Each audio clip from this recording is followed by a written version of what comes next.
Merci, Pasteur Bertha. On va se lever ensemble? On se lève, on s'assoit, on se lève. OK, là, maintenant, on va faire des étirements. Non, c'est pas vrai. Alors, prenez quelques instants. Là, ce matin, je vous laisse pas sortir de votre rangée. Vous avez le droit de saluer des gens seulement qu'autour de vous. Et durant ce temps-là, Angelin, l'évangéliste Quadio, vient s'installer pour un message de puissance. Alors, prenez le temps de saluer les gens autour de vous.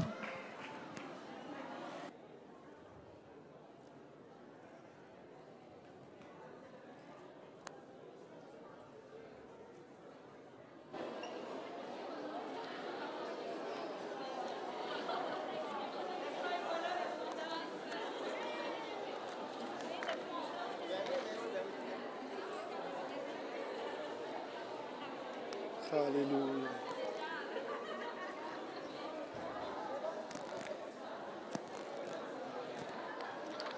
Alléluia.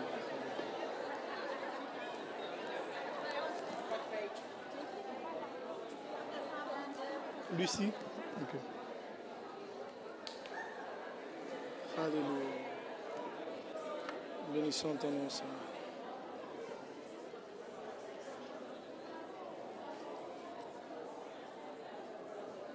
Alléluia.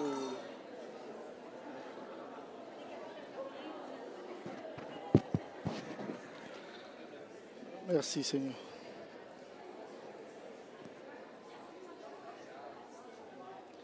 Merci, Seigneur. Bon, je ne sais pas si le micro il fonctionne.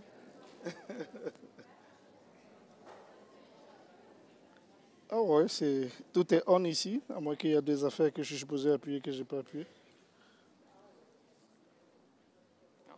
Ouais, c'est ça. C'est bon? C'est l'autre en arrière, le problème. Ah, OK. Bon. Bon, au pire des cas, je fonctionnais en mode évangéliste. Hein, si le micro ne fonctionne pas, je vais projeter ma voix. Gloire à Dieu! Amen. Vous m'entendez? Oui. Oh, je suis tellement content d'être là. OK. Bon, aujourd'hui, c'est l'action de grâce. Donc, je me suis dit, au lieu d'expliquer c'est quoi l'action de grâce, pourquoi est-ce qu'on ne rend pas grâce à la place? C'est mieux, non? Mais avant, je vais donner la définition. J'ai trouvé la définition de l'action de grâce. C'est intéressant. C'est une attitude de reconnaissance envers Dieu. Et il y a une autre définition qui est intéressante. L'action de grâce, c'est une action qu'on fait pour remercier Dieu. Donc, cette action-là peut se manifester de plusieurs façons. Elle peut se manifester par des chants, des psaumes, des cantiques ou des paroles qu'on dit. Amen. Donc, j'avais à cœur aujourd'hui qu'on va commencer et puis on va tous travailler ensemble, ok? Peut-être que vous êtes venus vous dire je m'assois juste sur ma chaise et puis je repars, ça ne marche pas comme ça aujourd'hui. Aujourd'hui, on va réfléchir à penser à 5 raisons pour lesquelles vous voulez rendre grâce à Dieu. Chacun de nous, pensons à 5 raisons. Ok? Et puis on se donne 1 minute pour ça. Donc restez en vous-même, restons calmes et réfléchissons à 5 raisons pour lesquelles vous voulez rendre grâce à Dieu.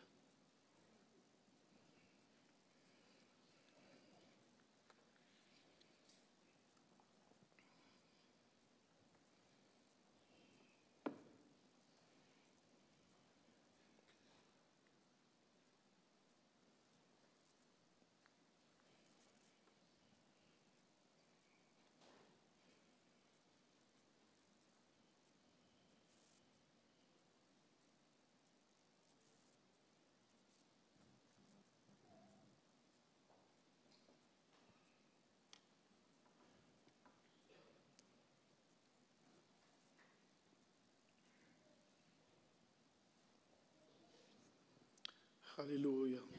Amen.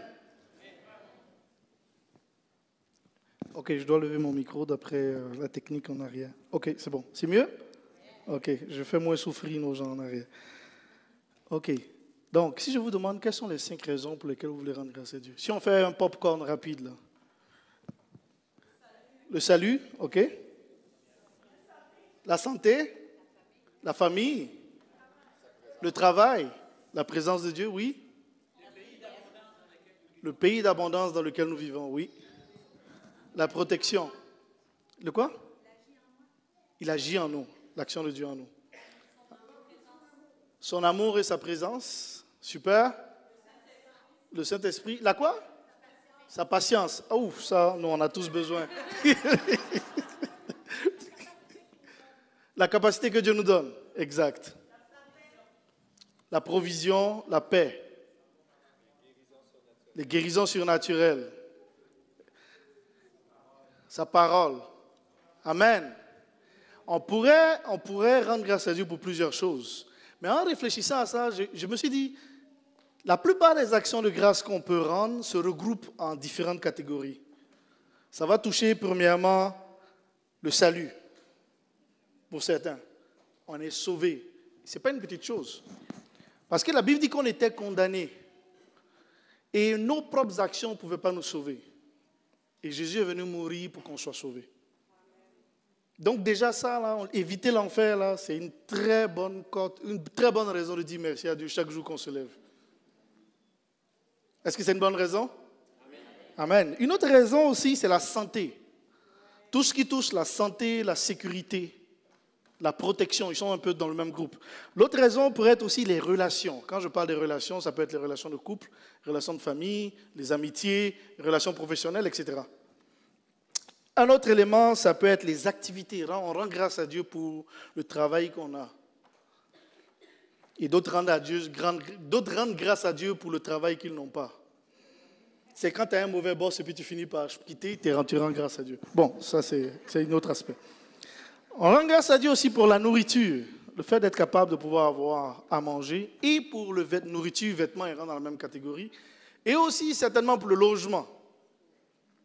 Donc, c'est souvent les grandes catégories dans lesquelles on peut rentrer. On peut regarder. Maintenant, si on regarde tous les éléments pour lesquels on rend grâce à Dieu, je ne sais pas si vous avez observé, il y a un trait commun dans tout ça. Le trait commun, c'est que pour chacun de ces éléments-là, de façon directe ou indirecte, ça ne dépend pas de nous. Ça nous a été donné. Je ne sais pas si vous voyez ce point très commun là. Et Paul dit quelque chose de très intéressant. Il dit, car qu'est-ce qui te distingue parmi tous les autres? Qu'as-tu qui ne t'a pas été donné? Il y a absolument, si on veut vraiment regarder, il n'y a quasiment rien du tout qu'on a qui ne nous a pas été donné. D'autres vont dire, je travaillais très fort. La réalité, c'est que ton travail était associé à une opportunité aussi que tu as eue. Et cette opportunité t'a été donnée. Ton travail est associé au fait que tu as la santé pour te lever chaque jour. Ça t'a été donné. Donc, qu'as-tu que tu n'as reçu? Et si tu l'as reçu, pourquoi te glorifier? C'est pour ça que la Bible nous encourage à rendre grâce à Dieu continuellement. Il dit, rendez grâce à Dieu en toutes choses. J'ai dit, la Bible dit, rendez grâce à Dieu en toutes choses. Même les choses qu'on n'aime pas. Parce que souvent, les choses qu'on n'aime pas sont aussi un moyen pour Dieu de nous emmener à son plan. Je sais que certains vont avoir une longue discussion avec moi tout à l'heure par rapport à ce que je viens de dire, mais c'est ce que dit la Bible. Vous avez le droit d'avoir tort. La Bible dit aussi comment rendre grâce à Dieu, comme je disais tout à l'heure. Dans Éphésiens 5, versets 18 à 20, la Bible dit « Ne vous enivrez pas de vin, cela vous conduirait à une vie de désordre. Mais soyez remplis de l'Esprit. Ainsi vous vous entretiendrez par le chant de psaumes, d'hymnes et de cantiques inspirés par l'Esprit. Vous louerez le Seigneur de tout votre cœur par vos chants et vos psaumes. » Donc il est en train de dire ici, il y a une manière de rendre grâce à Dieu. En chantant. En chantant. Et la Bible dit, rendre grâce à Dieu est tellement important qu'il dit, entrez dans la maison de l'Éternel avec des actions de grâce. Et Dieu siège au milieu des louanges de son peuple. Les louanges, c'est quoi? Dire merci à Dieu pour ce qu'il a fait. Et alors qu'on rend grâce à Dieu pour ce qu'il a fait, merci Seigneur pour la santé. Merci Seigneur pour la famille. Merci Seigneur, alors que notre cœur est attaché à ce qu'on est en train de dire, Dieu vient là. Ce qui veut dire que c'est quelque chose d'extraordinaire. Amen. On rend grâce à Dieu parce que, comme je disais tout à l'heure, il n'y a rien de ce qu'on a qui ne nous a été donné. Mais est-ce que vous savez que Dieu veut aussi que nous aussi, on soit une source de bénédiction? J'ouvre une petite parenthèse ici. Il y a un passage dans la Bible, dans Proverbe 30, verset 15, qui dit « La sangsue a 2 filles. » Elle s'appelle comment? Exact. Sa fille aînée s'appelle Donne, sa deuxième fille s'appelle Donne. Donc la sangsue, elle passe son temps à dire « Donne-moi, donne-moi, donne-moi. » Mais jamais elle-même elle donne. Le point est qu'aucun de nous ne soit une sangsue pour d'autres personnes. Pensons à être une source de bénédiction. Parce que si on a une attitude qu'on manque de reconnaissance, on va toujours voir les choses que les autres n'ont pas fait et qu'ils étaient supposés faire. Et alors, on devient une sangsue. Bien sûr, on est très spirituel, mais vous êtes alors une sangsue spirituelle. Vous êtes sangsue pas pareil. D'aucuns va dire, c'est pas de moi, c'est de mon voisin. Non, c'est toi la sangsue, par moment. Donc, ne soyons pas des sangsues. Mais comment on fait pour ne pas être une sangsue? La Bible dit, dans 1 Jean 3, verset 16, et j'aime ce passage, verset 16 et 17, 1 Jean 3, 16 et 17, il dit, « Voici comment nous savons ce que c'est que d'aimer. » Observez, voilà comment il définit ça, Jean. N'oubliez pas, la Bible dit, Jean est le disciple que Jésus aimait, et il était considéré comme la personne qui aime, enfin, entre autres. Mais voilà comment il dit, voici comment nous savons ce que c'est que d'aimer. Jésus-Christ a donné sa vie pour nous. Mais il ne s'arrête pas là. Ce qui veut dire que quand Jésus a donné sa vie pour nous, qu'est-ce qui s'est passé? On a été sauvés. Non seulement on a été sauvés, Dieu nous a inscrits dans son livre de vie. En plus, on a été ajoutés à la famille de Dieu. C'est beaucoup. Et en plus, Dieu nous a donné son esprit lorsqu'il nous a sauvés. Et son esprit, la Bible dit que c'est un acompte, c'est-à-dire que c'est la garantie que Dieu a un héritage pour nous. Donc, on a beaucoup reçu de par le fait que Jésus nous a sauvés. Mais il ne s'arrête pas là. Donc, il dit, voici comment nous savons ce que c'est que d'aimer. Jésus-Christ a donné sa vie pour nous. Nous devons, nous aussi, donner notre vie pour nos frères. Il y en a qui demandent, est-ce que ça veut vraiment dire donner notre vie pour nos frères? En tout cas, moi, c'est ce qui est écrit ici. Il dit, nous devons nous aussi donner notre vie pour nos frères. La question est comment on donne sa vie pour ses frères. Mais il ne s'arrête pas, il continue un peu le verset. Au verset 17, il dit, si quelqu'un qui possède du bien en ce monde voit son frère dans le besoin et lui ferme son cœur, l'amour de Dieu ne peut être présent en lui. Donc, reformulons un peu, si quelqu'un qui possède du bien, comment est-ce qu'on peut transformer le bien ici? Qu'est-ce qu'on possède? Certains, ce sont des ressources. Ça peut être des ressources matérielles, des objets qu'on a. Ça peut être des ressources financières. Mais ce n'est pas que ça. Les biens aussi sont aussi le temps. Donc on peut reformuler, si quelqu'un possède du temps à accorder à quelqu'un d'autre et qu'il voit quelqu'un qui a besoin, il peut lui accorder de son temps. Ça peut être aussi notre expertise, notre connaissance ou de l'information qui peut aider quelqu'un. Donc, la manière dont on fait pour ne pas être une sangsue, ça veut dire qu'il faut s'organiser pour être une source de bénédiction pour d'autres personnes. Ça peut se traduire d'une façon très simple. Par exemple, vous êtes chez vous et la table a été salie, mais ce n'est pas vous qui l'avez salie. Nous, quand on a des familles, vous comprenez de quoi je parle. Je n'ai pas besoin d'expliquer ce boulot. Parce qu'il y a des affaires qui apparaissent ou disparaissent tout à coup, mais on ne sait pas trop qui dans la maison a fait quoi. Donc, imaginons que la table est sale et puis personne ne sait qui a sali la table. Comment est-ce qu'on fait pour être une source de bénédiction et pour aimer? Vous nettoyez la table sans vous plaindre.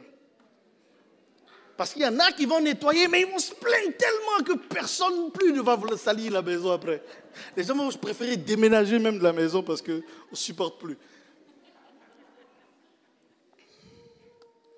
Ça peut être peut-être aussi de dire, ok, j'ai appris ce principe-là d'un homme de Dieu qui disait, quand je rentre dans un lieu, je veux ressortir mieux que quand je suis rentré. C'est-à-dire, si vous rentrez dans un endroit et que vous ressortez de cet endroit et que l'endroit est plus dégueulasse, ça veut dire que vous n'avez pas été un plus, vous avez été un moins. Comment est-ce qu'on fait pour être un plus? Gardons ça à l'esprit et ainsi on peut être une source de bénédiction pour plusieurs. Même sans parler. Vous n'avez pas besoin, après avoir nettoyé quelque chose, de faire une publicité, annonce sur Facebook. Vous savez, aujourd'hui, à 12h22, j'ai nettoyé tel élément. Non, on n'a pas besoin de ça. OK? Amen. Donc, notre temps, notre connaissance, nos biens matériels, parfois, ça peut être de l'attention aussi que vous accordez à quelqu'un, qui est une grande source de bénédiction. Vous savez, plusieurs personnes n'ont aucune attention. Juste avoir quelqu'un qui les regarde pendant qu'ils parlent peut faire une différence. Juste le temps qu'on accorde à quelqu'un, ça peut être 1 minute où on prend un temps pour s'arrêter devant quelqu'un, pour l'écouter simplement. Ça change la vie de la personne. Donc le point est, qu'est-ce qu'on peut donner? Donc il dit, si quelqu'un possède du bien, j'ai envie de dire quelque chose aussi. Souvent, je ne sais pas si vous avez réalisé, il y a des moments où on voit des choses, des situations que les gens n'y règlent jamais. C'est toujours un problème, mais c'est tellement évident de le régler. Mais on ne comprend pas pourquoi est-ce que les autres ne le font pas. Je ne sais pas si ce que ça veut dire, c'est que vous avez la grâce pour le faire. Et certainement que Dieu a réservé ça pour vous bénir vous-même, pour que vous puissiez le faire. Vous attendez à ce que d'autres le fassent, mais Dieu dit, mais vas-y, c'est pour toi. Donc si vous voyez quelque chose qui vous énerve, qui ne change pas depuis, c'est parce que ça vous attend. Amen. Pourquoi? C'est bon, on est toujours amis, ça va? C'est action de grâce, hein, donc ne me lancez pas de pierre. Okay? Amen. Donc, la façon dont moi je le vois, cet élément de Jean, c'est que si je rentre dans un lieu, je veux le laisser meilleur qu'avant que je rentre. Ou quand je rencontre quelqu'un, je veux laisser la personne meilleure qu'avant qu'elle parte.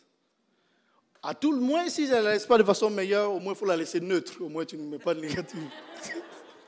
C'est une option qu'il faut garder à l'esprit. Amen. Alors qu'on est en train de parler de donner, mon esprit a été attiré sur le fait que plusieurs personnes aiment donner, mais certains ne sont pas capables de recevoir. À certaines personnes, quand tu dis « je vais te donner », ils sont là, ils stressent. « Je vais te le rendre, je vais te le rendre ». Non, je te donne, je n'ai pas envie que tu me le rendes. Je veux justement que tu le gardes, parce que quand tu le gardes, moi j'ai une bénédiction. Mais si tu me rends, je n'ai pas de bénédiction. Donc garde-le. Et j'ai observé que parfois, pour certaines personnes, le fait d'être incapable de recevoir, c'est un signe d'orgueil. Et cet orgueil-là se cache sous une fausse humilité qui dit que je ne veux pas recevoir. Non. Il faut être capable de recevoir à 100%, mais aussi être capable de donner à 100%. En d'autres termes, si vous voulez me bénir, je suis prêt à tout recevoir. Amen. Ainsi que tous les autres aussi, je pense. OK? Mais je suis sûr que la capacité de donner doit être aussi équivalente à la capacité de recevoir. Je donne un exemple. Le Seigneur Jésus-Christ est l'exemple ultime. La Bible dit c'est Hébreux 3, je crois.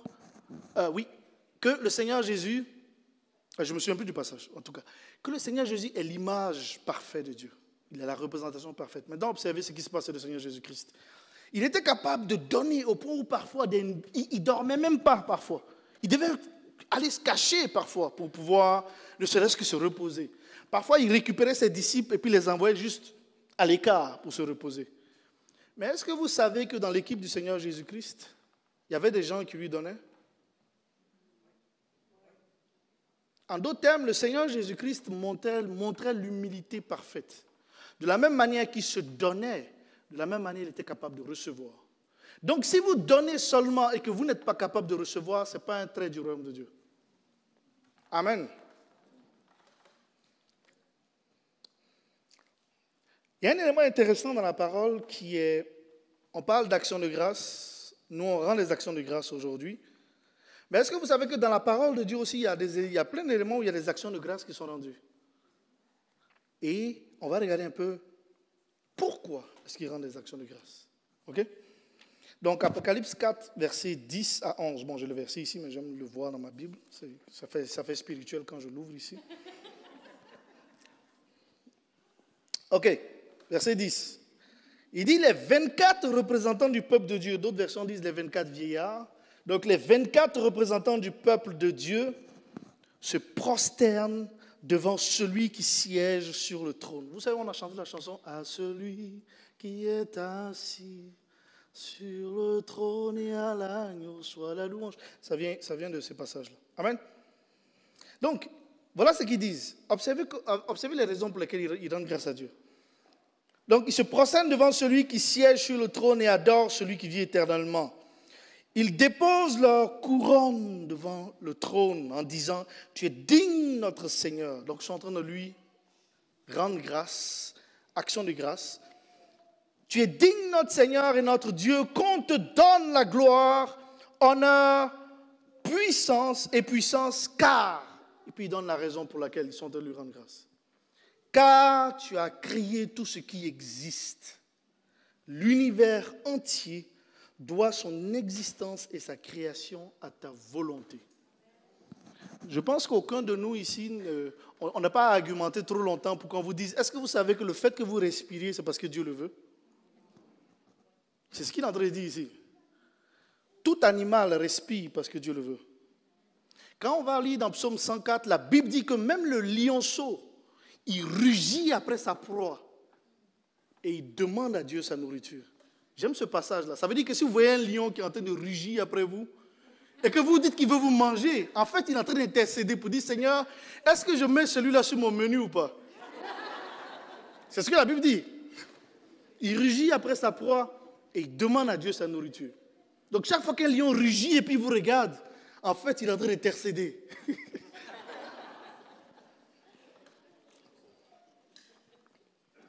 Donc, la raison pour laquelle ils rendent grâce à Dieu, c'est parce que tout ce qui existe, existe par la volonté de Dieu. L'univers entier. La Bible dit que même dans les eaux, les océans, tous les êtres qui sont dans l'eau, ils crient à Dieu pour avoir leur nourriture. Eux tous intercèdent, tous les animaux. Donc nous aussi on peut intercéder. Amen. Donc nous existons parce que Dieu le désire. Donc tu peux dire à ton ami, à ton voisin, est-ce qu'on peut dire à notre voisin, tu sais que tu existes parce que Dieu le veut. Amen.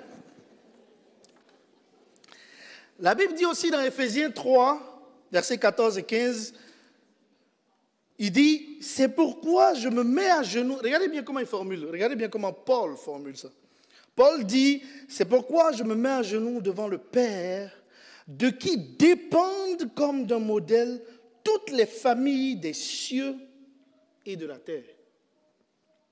Donc, qu'est-ce que Paul est en train de dire ici? Toutes les familles des cieux. Ça ouvre une parenthèse. Ça veut dire qu'au ciel, il y a des familles. Est-ce que vous saviez ça? C'est ce que la Bible dit.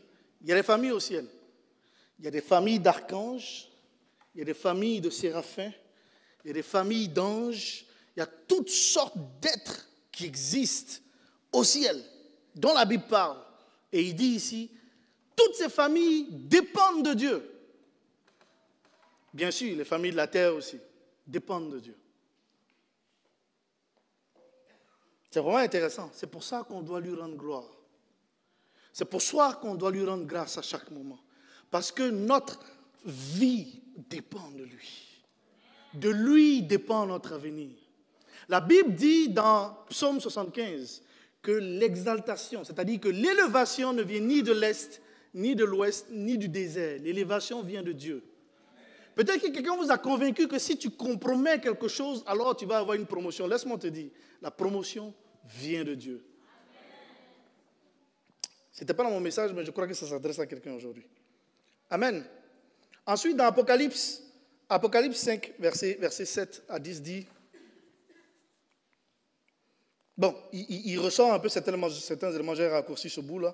Il dit, tu es le seul digne de recevoir le livre et d'en briser les sceaux, car tu as été égorgé et tu as racheté pour Dieu, grâce à ton sacrifice, des hommes de toute tribu, de toute langue, de tout peuple et de toute nation. La raison pour laquelle on rend grâce à Dieu, c'est parce que sur la terre, il y a des hommes qui ne parlent pas la même langue que nous, que le Seigneur Jésus, par son sacrifice, a racheté. Il y a des gens qui n'ont pas la même culture que nous, que Dieu a racheté. Des gens, je reprends, il dit, des gens de toute tribu, de toute langue, de tout peuple, de toutes les nations. Et tu as fait d'eux un peuple de rois et de prêtres pour notre Dieu. Et ils régneront sur la terre. Amen. C'est une excellente raison de rendre grâce à Dieu. Et alors qu'on s'en va tranquillement vers la fin de notre affaire, de notre message aujourd'hui, je veux dire quelque chose. La Bible dit que, alors on donne ces éléments pour lesquels il y a des actions de grâce, il y a un élément en particulier qui m'intéresse, aussi sur lequel je veux souligner. La Bible dit qu'il y a beaucoup de joie dans le ciel lorsqu'un seul pécheur se répand. Et dans Luc 15, verset 7, le Seigneur Jésus dit, « Je vous assure qu'il en est de même au ciel. Il y aura plus de joie pour un seul pécheur qui change profondément que pour 99 justes qui n'ont pas besoin de changer. » C'est extraordinaire. Sur toute la terre, beaucoup de choses peuvent prendre place. De grands projets peuvent se réaliser. Des grandes routes peuvent se construire, des ponts, des viaducs, tout ça. Tout ça là, il n'y a pas de sujet de joie au ciel pour ça. De grosses compagnies peuvent être créées, il n'y a pas de sujet de joie. De bons appareils comme des iPhones et puis tout ça peuvent être créés, il n'y a pas de sujet de joie au ciel. Mais si un pécheur se répand, il y a une grande joie au ciel. Les anges de Dieu dansent et célèbrent. En d'autres termes, il y a certaines actions sur la terre qui ont un écho au ciel. Je ne sais pas si vous voyez ce que je veux dire. Enfin, ce que la Bible dit. Certaines actions sur la terre ont un écho au ciel. En d'autres termes, est-il possible qu'on réfléchisse à la manière dont on mène notre vie pour influencer aussi les choses qui se passent au ciel? Est-ce que c'est une possibilité? Parce que le Seigneur Jésus dit, un seul. Maintenant, imaginez quand c'est 2 qui se répandent. Imaginez quand c'est 5. Imaginez quand c'est 10. Imaginez quand c'est 20. Nous, en tant qu'évangélistes, Dieu a fait des choses extraordinaires. L'un de nos sujets de joie, l'un de mes sujets de joie, c'est que Dieu a choisi d'utiliser mes lèvres mortelles pour annoncer son évangile éternel. C'est extraordinaire de voir des âmes rentrer dans le ciel. C'est extraordinaire. Je me souviens une fois, je suis arrivé dans un endroit où on prêchait l'évangile et il y avait des milliers de jeunes qui criaient le nom de Jésus. Le sol a tremblé. Le sol a tellement tremblé que le directeur adjoint de l'école est venu tout trembler. Il dit, qu'est-ce qui se passe? Qu'est-ce que vous venez de faire? Le nom de Jésus était proclamé. Plusieurs jeunes qui sautaient et dansaient. Jésus, Jésus. Le sol a tremblé. J'étais tellement choqué moi-même, j'ai dit, je ne sais pas c'est quoi qui se passe. Je n'ai pas la recette pour reproduire ça, mais Dieu a fait ça. C'était extraordinaire. Le point est, quand des âmes sont sauvées, je suis sûr que des anges étaient descendus du ciel aussi, pour se réjouir avec les personnes qui se sont mis à danser. C'est un sujet de joie pour nous. Je vais passer une vidéo des choses que Dieu a faites pour nous, qui sont un sujet d'action de grâce. Mais pas seulement un sujet d'action de grâce, parce que Dieu a une façon de faire les choses. Il ne donne pas seulement un sujet d'action de grâce, il vous donne aussi un projet pour plus tard. En même temps qu'on se réjouit, Paul dit, oubliant ce qui est en arrière. De temps en temps, on regarde quand même, on oublie, mais on regarde un peu pour dire merci Seigneur pour ce que tu as fait. Mais il dit, oubliant ce qui est en arrière et me portant résolument vers ce qui est en avant. Pour nous, par la grâce de Dieu dans notre ministère, à l'environnement de prière, on a vu près de 180 000 personnes dire oui à Jésus-Christ. Avec nos mains mortelles, Dieu construit son royaume. Mais il y a un projet qui s'en vient pour les prochains mois. Dieu nous a mis à cœur de se préparer à prêcher l'évangile de manière à avoir 100 000 personnes sauvées d'ici la fin de 2024. Et puis c'est ce pourquoi on travaille. Mais avant de parler de 2024, je veux parler de ce que Dieu a fait. Est-ce qu'on peut mettre la vidéo? Et j'ai réalisé que plusieurs personnes ne comprennent pas l'anglais, donc alors que la vidéo va passer, donc je vais interpréter en même temps. Il dit, je mets devant toi la vie et la mort, la bénédiction et la malédiction. Choisis la vie afin de vivre. Je suis ici pour vous parler d'une bonne nouvelle. La bonne nouvelle est, Dieu a tellement aimé le monde qu'il a donné son Fils unique, afin que quiconque croit en lui ne périsse point, mais qui ait la vie éternelle. Dieu dit que tous sont péchés et sont privés de la gloire de Dieu. Parce que Dieu vous aime tellement, il a envoyé Jésus mourir à la croix. Sans effusion de sang, il n'y a pas de pardon des péchés. Toute chose existe par lui et pour lui. Que sert-il à un homme de gagner tout ce monde s'il perd son âme? Si vous êtes ici et que vous voulez que le sang de Jésus-Christ vous lave et vous purifie, levez vos mains. Si vous voulez prendre la décision de suivre Jésus, levez vos mains. Seigneur Jésus, je viens devant toi. J'ai entendu ta parole, Seigneur. Et je sais que je suis pécheur. Je ne peux pas me sauver moi-même. C'est pourquoi je viens devant toi. Et je te donne toute ma vie. Pardonne-moi mes péchés. Avec ton sang précieux. Lave-moi. Change ma vie. Sois mon Seigneur. Sois mon Sauveur. Sois mon meilleur ami. Bon, ça c'était dans des gens de toute race et de toute culture et de toute nation. Donne-moi la puissance de marcher avec toi, d'être ton témoin. Seigneur Jésus, je te remercie pour le don du Saint-Esprit. C'est une vidéo de 7 minutes, hein, donc soyez un peu patient. Ça, c'est la joie quand les gens sont sauvés, c'est ce qui se passe.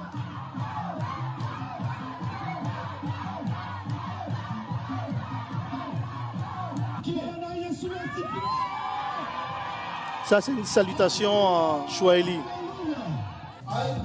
Je crois que tu es le Fils de Dieu. Je crois que tu es mort sur la croix pour moi. Et que tu es ressuscité d'entre les morts.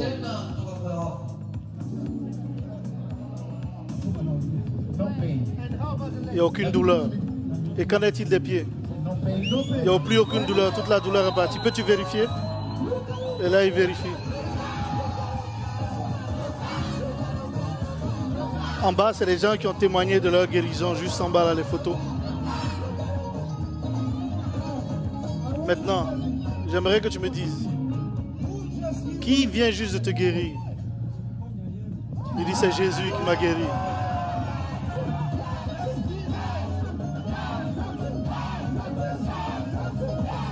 Donc ici Angelin, on vient de compléter notre campagne d'évangélisation ici à Makambako. On a vu plusieurs milliers de personnes dans la vie à Jésus-Christ. Environ près de 28 000 personnes, un peu plus que ça, ici en 2 semaines. Et on bénit l'Éternel d'avoir conduit toutes choses. Merci pour votre soutien et votre support. Vous avez rendu tout cela possible. Merci. Que Dieu vous bénisse. Et nous partageons ensemble les bénédictions qui viennent d'ici, de Makambako. Commencez à venir vers Dieu, donnez vos vies à Jésus. Faites tout ce qu'il veut qu'il fasse dans votre cœur. Fais tout ce que tu veux dans mon cœur. Maintenant, Jésus est vivant, afin qu'ils deviennent forts dans leur foi. Et maintenant, la douleur est partie, complètement partie. Même si vous êtes dans votre magasin, dans votre étable, venez à Jésus. C'est un moment saint. Seigneur Jésus, me voici. Je suis un pécheur. Je crois que tu es le Fils de Dieu. Je crois que tu es mort sur la croix pour mes péchés. Je crois que tu es ressuscité le 3e jour. Jésus, viens. Remplis-moi avec ton Saint-Esprit. Je reçois le Saint-Esprit. Je reçois sa puissance. Je t'appartiens. Et tu m'appartiens. Ma vie ne sera plus jamais la même. Dans le puissant nom de Jésus.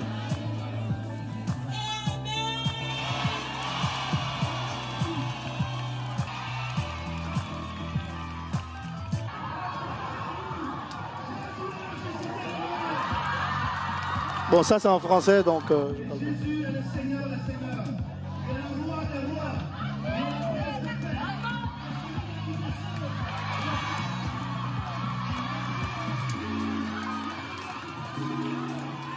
Je viens devant toi aujourd'hui. Je reconnais que je suis un pécheur. Je prie que tu puisses me pardonner mes péchés. Et je prends la décision aujourd'hui de me détourner de mes péchés. De me détourner de ma mauvaise voie. De me tourner, de donner tout mon cœur. C'est pourquoi aussi je prie qu'avec ton précieux sang, tu puisses laver mon Jésus, Fils de Dieu, sauve-moi aujourd'hui. Change ma vie. Transforme-moi. Donne ton Saint-Esprit. Et que ton Saint-Esprit me donne le pouvoir de dire non au péché et oui à Dieu. Donne-moi le pouvoir de marcher comme tu veux que je marche. Dieu vous accompagne. Dieu vous accorde la paix. Dieu vous garde en santé. Que personne ne soit priez au Seigneur. Qu'il fasse partie des grands leaders de Côte d'Ivoire et des grands leaders du monde. Au nom de Jésus-Christ.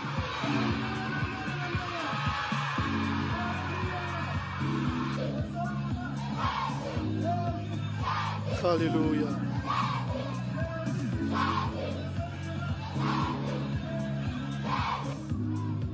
Amen. Alléluia.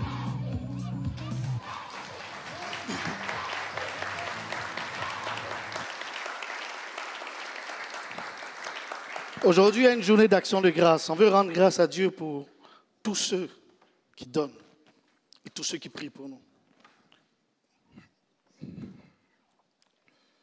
Et je ne suis pas d'un gars émotionnel, mais on dirait qu'il y a des émotions qui montent là. J'ai vu plusieurs personnes sauvées. Je me souviens un jour, c'était il y a 2 ans, je pense, on arrivait dans un village.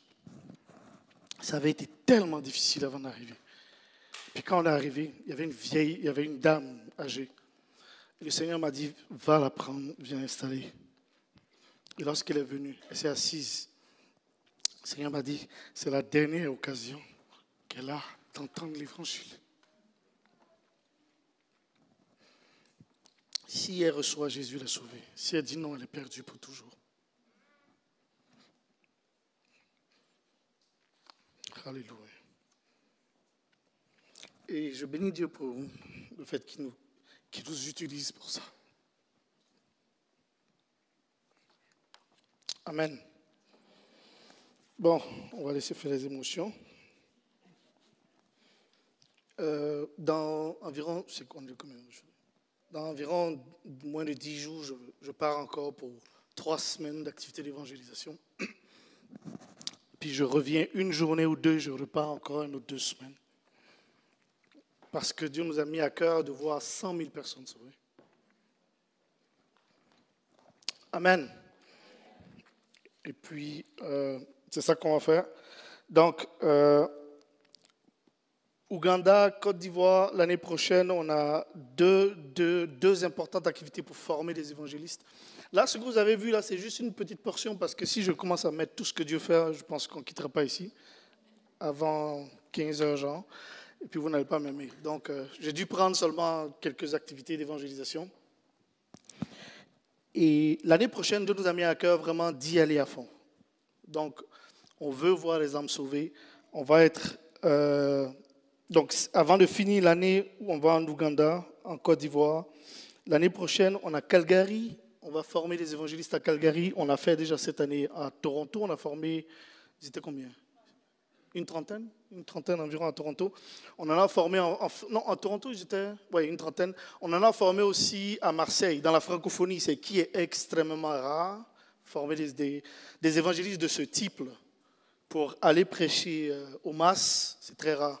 On l'a fait à Marseille et on sera en Côte d'Ivoire avec le groupe qu'on a formé justement. On dit, vous avez fait ça, vous avez fait dans vos villes de Marseille, maintenant on veut vous envoyer pour que vous voyez des milliers de personnes sauvées. Donc on veut les prendre maintenant pour les envoyer en Côte d'Ivoire. L'année prochaine, on va faire la même chose pour Montréal. Donc il y a une formation qu'on est en train de préparer pour Montréal, peut-être en juin. Je vous encourage, si l'évangélisation est sur votre cœur, je vous encourage à venir. Donc la façon dont on fait, c'est simple, on vous isole de votre famille pendant 7 jours, on vous enferme quelque part, puis on vous... Voilà. Puis quand vous sortez, vous évangélisez. Ça ressemble à ça. C'est clair, non? L'année prochaine aussi, par la grâce de Dieu, on va aussi, donc je dis Calgary, Montréal, on va être au Kenya, commencer l'année avec le Kenya. On s'en va aussi avec d'autres équipes, d'autres jeunes évangélistes qui ont été formés. On va aller on va aller porter du fruit. L'idée, c'est de se multiplier.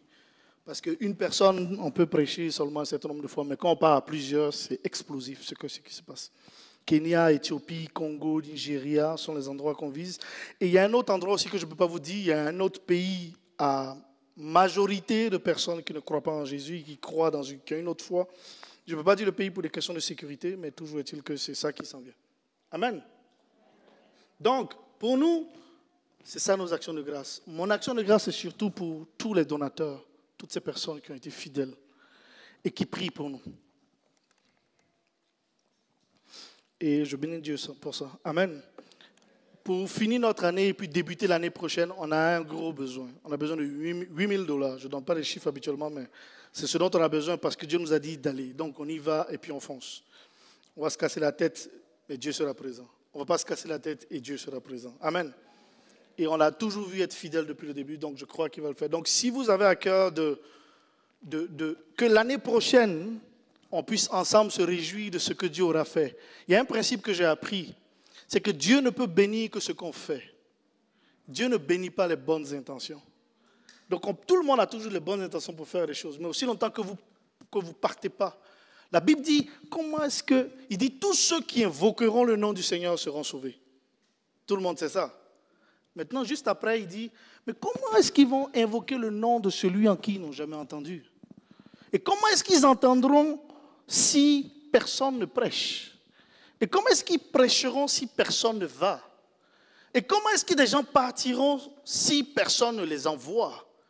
Tel qu'il est écrit, qui sont beaux les pieds de ceux qui annoncent l'évangile. Amen. En d'autres termes, pour partir, ça prend des gens qui envoient. Pas seulement qui nous lancent pour partir, mais qui prient aussi pour nous. Parce qu'il y a des moments où on prend le micro et tu te dis c'est peut-être la dernière fois que je prêche. Alléluia. Donc, je bénis Dieu pour ça. Donc, on ferme avec ça pour dire Dieu ne peut bénir que ce que nous faisons, on peut juste nous encourager. Donc, on va faire un appel pour des besoins. Ce n'est pas pour nous. Nous, on sera tout à l'heure, on sera à la table de livres si vous avez à cœur de contribuer. L'une des choses qui nous bénit, c'est des gens qui choisissent de donner mensuellement, de dire nous, on veut vous aider mensuellement, s'engager. C'est une bonne chose parce qu'en vous engageant, nous, ça nous donne une idée sur comment planifier les prochaines activités. Et puis plusieurs ici, certains ici ont été fidèles et puis pour nous, c'est un grand sujet de réjouissance. C'est pour ça qu'on a pu faire ça. Mais on croit que Dieu veut faire plus. C'est pourquoi on demande votre partenariat. Et que ce soit si vous voulez le faire une seule fois ou le faire plusieurs fois, libre à vous. L'essentiel, que chacun de nous contribuons à voir des âmes sauvées. Parce qu'une âme qui est sauvée, c'est la joie dans le ciel. Amen. On va prier. Et puis je vais demander à l'équipe de prière de venir aussi en avant, si vous avez des besoins, parce qu'on veut augmenter le nombre d'actions de grâce. Parce que quand vous venez, qu'on prie pour vous et que Dieu vous touche, vous rendez grâce à Dieu. OK. On va demander, c'est Lucie. Est-ce que Lucie peut venir au piano, s'il vous plaît? OK. Alléluia. Donc aujourd'hui, c'est l'action de grâce. Mais qui dit action de grâce dit aussi préparer les prochaines actions de grâce. Parce qu'il y a des choses qui n'arrivent pas comme ça par hasard. On ne tombe pas comme ça par hasard et puis des gens sont sauvés. C'est un peu dur. Le Seigneur Jésus a dû venir ici. Puis il est mort sur la croix. Et puis il a dit, allez par tout le monde prêcher la bonne nouvelle. Et faites de toutes les nations des disciples. Amen. Et c'est un réel privilège que de contribuer à ça. Parce que là, on est dans la business des âmes. Le Seigneur Jésus pouvait dire, que donnerait un homme en échange de son âme? Elle a bien trop de prix. En d'autres termes, la chose qui a le plus de valeur dans le monde, même si tu es le propriétaire de toute une ville ou de tout un pays, une âme vaut plus que tout ça. Donc imaginez quand Dieu nous donne le privilège de contribuer à avoir des âmes rentrer dans son royaume. Alléluia. Donc, on va prier. On va bénir Dieu. Et puis, en même temps que l'équipe de prière vient pour prier pour les besoins, si vous avez des besoins, venez prier. Oui, on peut se lever, s'il vous plaît. Et ensemble, je priais déjà pour les grands sujets pour lesquels on sait que ça couvre pour tout le monde. Alléluia. Seigneur, nous bénissons ton nom pour cette journée d'action de grâce.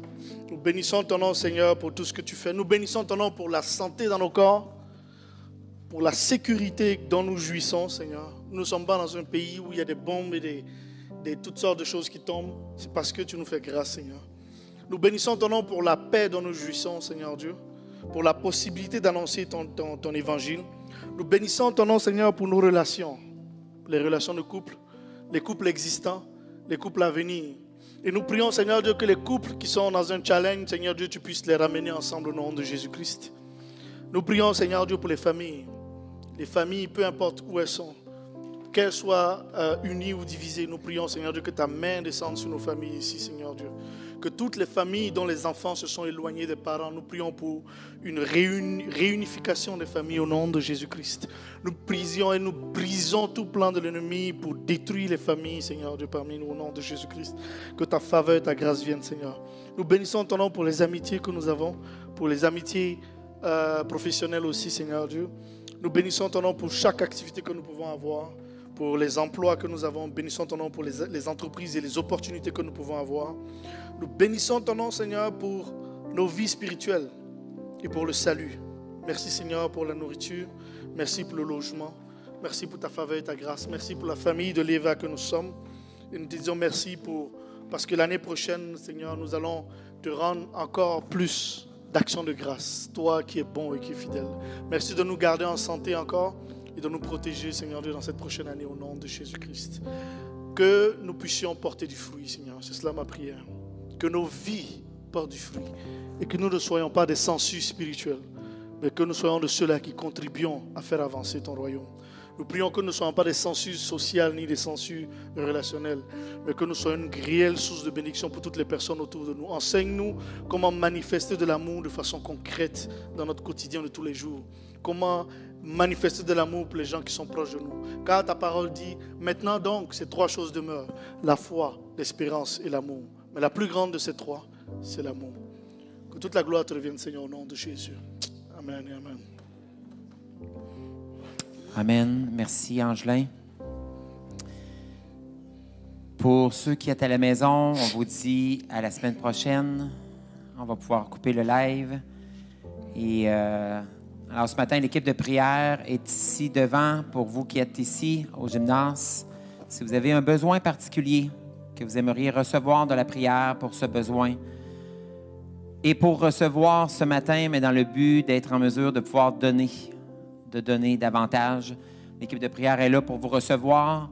Sinon, pour les autres, si vous devez quitter, il est 11h45 maintenant, on vous dit bonne semaine, soyez bénis et restez collés à papa, synchronisés au cœur de papa, à son esprit. L'équipe de démontage, dans quelques instants, vont commencer à démonter. Alors, si vous êtes en mesure de leur donner un petit coup de main pour faire des piles de 12 chaises, on va prendre votre aide ce matin. Et je réitère qu'on a l'équipe de prière qui est ici ce matin pour vous recevoir et prier avec vous avant de vous relâcher. Bonne semaine, frères et sœurs. Soyez bénis.